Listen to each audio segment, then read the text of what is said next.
আসসালামু আলাইকুম। এটা পঞ্চম শ্রেণীর যে সাইক্লোন যে কবিতা পঞ্চম বাংলা বইয়ের। তো এটাই আমি জেমিনিকে দিলাম। জেমিনি আমাকে কি কি উত্তর দিল সেটা আমরা দেখে নিই।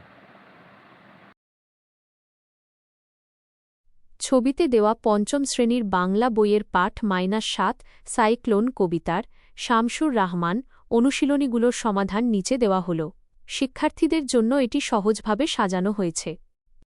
শব্দ দিয়ে বাক্য তৈরি করি। বিশ্বকোষ, আমরা অজানা বিষয় জানতে বিশ্বকোষ পড়ি।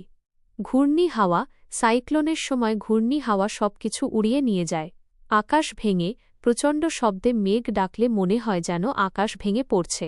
ফর্সা জামা, শিশুটি একটি ফর্সা জামা পরে স্কুলে যাচ্ছে। খড়ের ঘর, গ্রামের অনেক গরিব মানুষের থাকার একমাত্র সম্বল খড়ের ঘর। ২. যত পারি মিল শব্দ তৈরি করি।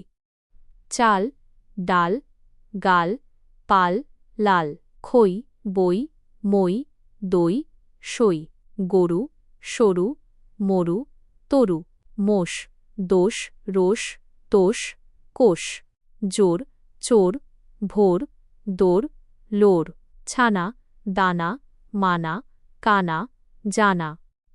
৩. প্রশ্নের উত্তর বলি ও লিখি। ক. কবিতায় কোন প্রাকৃতিক দুর্যোগের কথা বলা হয়েছে? উত্তর: কবিতায় সাইক্লোন বা ঘূর্ণিঝড় নামক প্রাকৃতিক দুর্যোগের কথা বলা হয়েছে। খ. ঝড়ে কি কি উড়ছে তার তালিকা তৈরি করি। উত্তর: ঝড়ে যা যা উড়ছে তার তালিকা হল চাল, ডাল, গরু, মোষ, খই, বই, পাঁজি, বিশ্বকোষ, ময়লা চাদর, ফর্সা জামা, সর্ষে, যব, মাছ এবং গাছ। গ. চম্পাবতীর কেশ জলে ভাসছে কেন?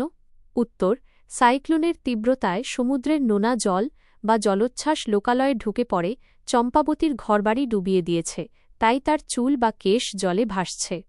ঘ. আজান দেওয়া ও শাঁখ বাজানোর কথা বলা হচ্ছে কেন? উত্তর: বড় কোনো বিপদ বা প্রাকৃতিক দুর্যোগের হাত থেকে রক্ষা পাওয়ার জন্য মানুষ সৃষ্টিকর্তাকে স্মরণ করে। সাইক্লোনের ভয়াবহতা থেকে বাঁচতে এবং সবাইকে সতর্ক করতে এখানে আজান দেওয়া ও শাঁখ বাজানোর কথা বলা হয়েছে। ৫. কবিতার কাজ শব্দগুলো আলাদা করি এবং সেগুলো দিয়ে বাক্য লিখি। কবিতায় কাজ বোঝায় এমন শব্দ হল উড়ছে, ঘুরছে, ফুলছে, ছিঁড়ছে, ডুবল ইত্যাদি। উড়ছে, আকাশে অনেক রঙিন ঘুড়ি উড়ছে। ঘুরছে, বাতাসের তোড়ে লাটিমের মতো চরকি ঘুরছে। ফুলছে, জোয়ারের তোড়ে খালের জল ফুলছে। ছিঁড়ছে, প্রচণ্ড বাতাসে নৌকার পাল ছিঁড়ছে।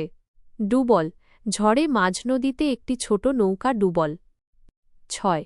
নিজের দেখা বা শোনা একটি দুর্যোগের বিষয়ে অনুচ্ছেদ। একটি ঘূর্ণিঝড়ের অভিজ্ঞতা। আমি গত বছর একটি ভয়াবহ ঘূর্ণিঝড় বা সাইক্লোন দেখেছিলাম। সেদিন দুপুর থেকেই আকাশ কালো হয়ে গিয়েছিল। বিকেলের দিকে প্রচণ্ড বেগে ঘূর্ণি হাওয়া বইতে শুরু করে। বাতাসের শব্দে চারপাশ কেঁপে উঠছিল। আমি জানলা দিয়ে দেখছিলাম কিভাবে বড় বড় গাছপালা ভেঙে পড়ছে এবং মানুষের ঘরের টিনের চাল উড়ে যাচ্ছে। বৃষ্টির ঝাপটায় কিছুই দেখা যাচ্ছিল না। রাস্তাঘাট জলমগ্ন হয়ে গিয়েছিল। মানুষের কান্নাকাটি আর গবাদি পশুর আর্তনাদে পরিবেশ ভারী হয়ে উঠেছিল। প্রকৃতির এই ধ্বংসলীলা দেখে আমি খুব আতঙ্কিত হয়ে পড়েছিলাম। দুর্যোগ শেষে চারপাশের ক্ষয়ক্ষতি দেখে মন খুব খারাপ হয়ে গিয়েছিল।